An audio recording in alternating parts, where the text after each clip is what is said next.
Hello students, आप लोग कैसे हैं। आज के क्लास में हम लोग सीखेंगे कि समानांतर श्रेणी क्या है, यह कितने प्रकार का होता है और इस पर हम लोग एक्सरसाइज को कैसे बनाएंगे। ठीक है, तो इस क्लास के वीडियो में हम लोग आज देखेंगे कि समानांतर श्रेणी क्या है, यह कितने प्रकार, उसके बाद इसमें कितने प्रकार का होता है, उसके बाद श्रेणी क्या, श्रेणी कितने प्रकार का होता है और समानांतर श्रेणी जो हम लोग का चैप्टर है इसमें क्या क्या हम लोग को सीखना है। तो आज का क्लास बहुत इंपॉर्टेंट होने वाला है। आप लोग सभी लोग ध्यान से देखेंगे, जो भी इसमें प्रॉब्लम होगा आप लोग कमेंट बॉक्स में लिखिएगा, हाँ सर यहां पे हमको दिक्कत है। तो सबसे पहले हम लोग जानेंगे कि श्रेणी, सबसे पहले हम लोग जानेंगे कि श्रेणी क्या है। श्रेणी, सबसे पहले हम लोग जानेंगे कि श्रेणी क्या है। श्रेणी एक पद है, श्रेणी एक पद है जो क्रमानुसार हम लोग बढ़ते हैं या तो क्रमानुसार हम लोग घटते हैं। श्रेणी एक पद है जो हम लोग क्रमानुसार बढ़ते हैं अथवा क्रमानुसार क्या होते हैं जी, घटते हैं। ठीक है ना, जैसे आपसे कहा जाए श्रेणी में 2, 4, 6, 8, 10, एक क्रमानुसार हम बढ़ रहे हैं। या तो कहा जाए 2, 4, 8, 16, 32, ये भी क्रमानुसार हम बढ़ रहे हैं, दुगुना बढ़ रहा है, 2 दूना 4, 4 दूना 8, 8 दूना 16, 16 दूना 32। यानी एक अनुसार, जब एक अनुसार हम लोग बढ़ते हैं अथवा घटते हैं तो उसको हम लोग कहते हैं श्रेणी। क्या कहते हैं? श्रेणी। अब आप लोग को जो श्रेणी है, ये आप लोग को श्रेणी 3 प्रकार का पढ़ना है। श्रेणी 3 प्रकार का पढ़ना है। 3 प्रकार के श्रेणी में पहला श्रेणी होता है समानांतर श्रेणी, श्रेणी। दूसरा होता है गुणोत्तर श्रेणी और तीसरा होता है हरोत्तर श्रेणी। तो बाबू श्रेणी कितने होते हैं? तो 3 होते हैं, समानांतर श्रेणी, गुणोत्तर श्रेणी, हरोत्तर श्रेणी। समानांतर श्रेणी, गुणोत्तर श्रेणी और हरोत्तर श्रेणी, जो कि आपके 10th क्लास में पढ़ना है समानांतर श्रेणी। इस समानांतर श्रेणी को शॉर्ट में बोलते हैं एपी, जिसको हम लोग अर्थमेटिक प्रोग्रेशन बोलते हैं, इसको बोलते हैं जीपी और इसको बोलते हैं एचपी। यानी कि श्रेणी आपका 3 प्रकार का होता है, समानांतर श्रेणी, गुणोत्तर श्रेणी और कौन जी, हरोत्तर श्रेणी।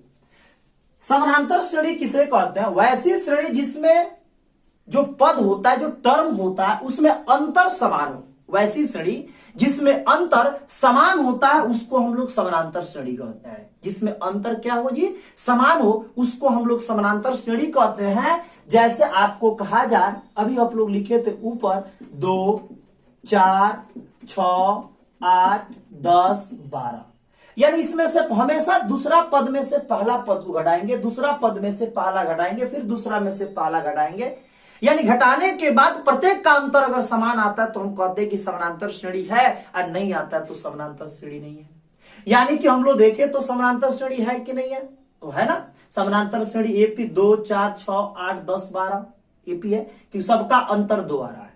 ठीक है ना, तो समानांतर श्रेणी में घटेगा या बढ़े, जैसे हमने लिख दिया 10, 8, 6, 4, 2 डॉट डॉट, ये भी आपका समानांतर श्रेणी है। क्योंकि इसमें भी देखो 8 में से 10 गया तो -2, 6 में से 8 गया तो -2, सब में से घटाने के बाद इसमें भी अंतर -2 आ रहा है। यानी वो घटे या बढ़े उससे मतलब नहीं है, अंतर समान होना चाहिए, तो हम कहेंगे जी समानांतर श्रेणी है। समानांतर श्रेणी को हम लोग एपी भी कहते हैं।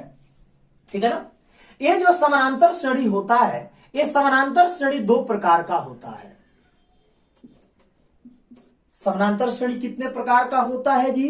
तो समानांतर श्रेणी 2 प्रकार का होता है, जिसमें एक को कहते हैं परिमित समानांतर श्रेणी और एक को कहते हैं अपरिमित समानांतर श्रेणी। एक को कहते हैं परिमित समानांतर श्रेणी और एक को कहते हैं अपरिमित समानांतर श्रेणी। यानी श्रेणी 2 प्रकार का हो, समानांतर श्रेणी 2 प्रकार का होता है। एक होता परिमित श्रेणी और एक होता अपरिमित श्रेणी। अब परिमित और अपरिमित क्या है? परिमित हम लोग उसको बोलते हैं जिसका पद समाप्त हो, जिसका पद क्या हो जी, समाप्त हो। जैसे हमने लिखा 2, 4, 6, 8, 10, ये लास्ट में आकर इंड हो गया। तो इसमें पद की संख्या 1 2 3 4 5 यानी 5 तक जाने के बाद एंड हो गया। ऐसे एपी को हम लोग बोलते हैं परिमित समानांतर एपी। परिमित समानांतर एपी जिसका पद सीमित हो, एंड हो, उसको हम लोग परिमित बोलते हैं। अपरिमित किसको बोलते हैं? जो कभी समाप्त नहीं होता हो, जैसे हमने लिख दिया 2 4 6 8 10, यहां पर डॉट डॉट, जैसे यहां पर डॉट डॉट लिख दे तो समझ जाइएगा कि ओपी एपी आपका कौन सा है जी, तो अपरिमित एपी है, अपरिमित समानांतर श्रेणी है। ठीक है ना। अभी हम लोग पढ़े समानांतर श्रेणी। समानांतर श्रेणी दो प्रकार के, परिमित समानांतर श्रेणी और अपरिमित समानांतर श्रेणी। अपरिमित समानांतर श्रेणी के बारे में जाने जिसका पद कभी डिफाइन अंत नहीं होता है, डिफिनिट नहीं होता, इंडिफिनिट होता है, उसको हम लोग अपरिमित कहते हैं। परिमित पढ़े जिसमें पद इसमें डिफिनिट होता है, समाप्त हो जाता है, उसको हम लोग कहते हैं परिमित समानांतर श्रेणी। ये हम लोग जान गए। अब ये सोच समानांतर श्रेणी होता है, इसमें कौन कौन सा टर्म होता है उसको देखते हैं। समानांतर श्रेणी में जो भी एपी होता है वो AP A plus D, A plus 2d, A plus 3d dot dot A plus n minus 1 into D के फॉर्मेट में होता है। यानी ये समझ में अभी आप लोग को आएगा ये है क्या।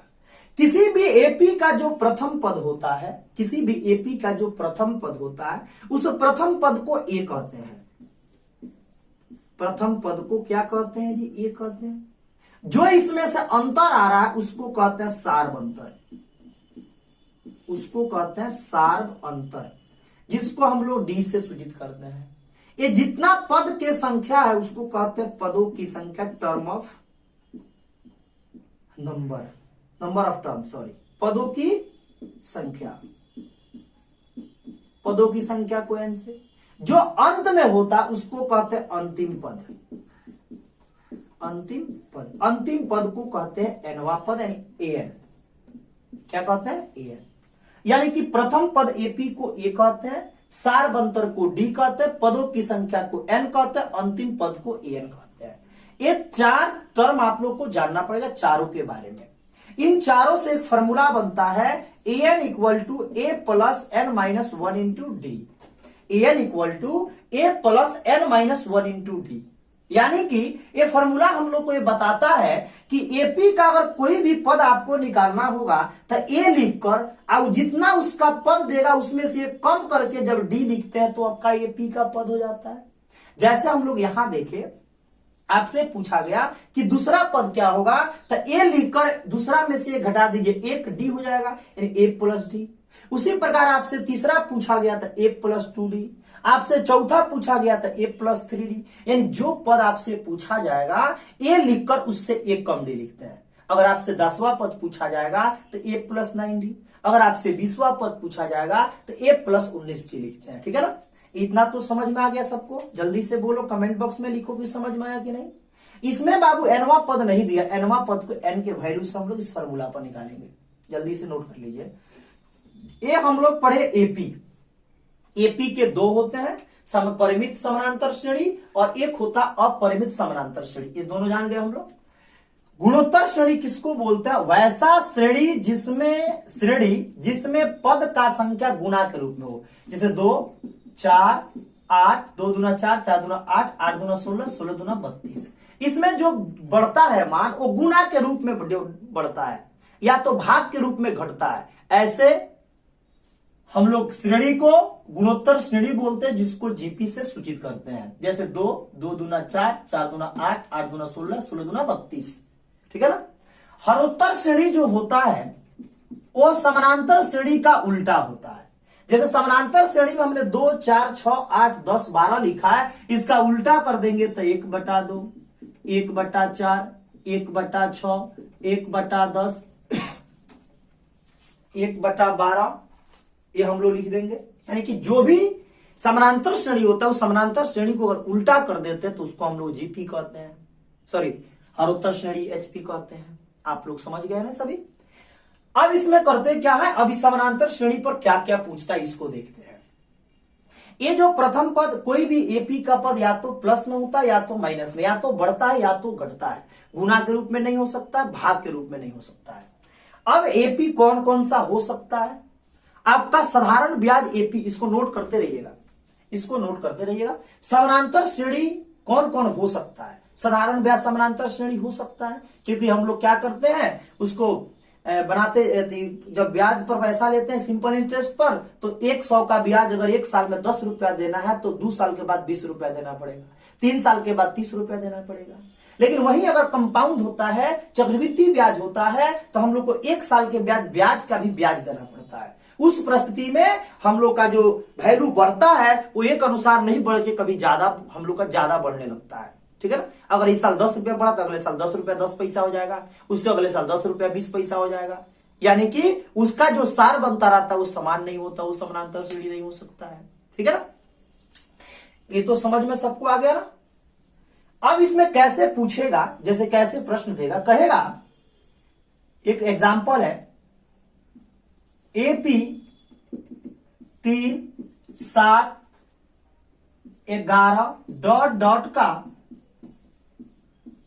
20वां पद ज्ञात करे, डॉट डॉट का 20वां पद क्या करे, ज्ञात करे। एपी 3, 7, 11 डॉट डॉट का 20वां पद ज्ञात करे। इसको कैसे बनाएंगे हम लोग, ध्यान देंगे।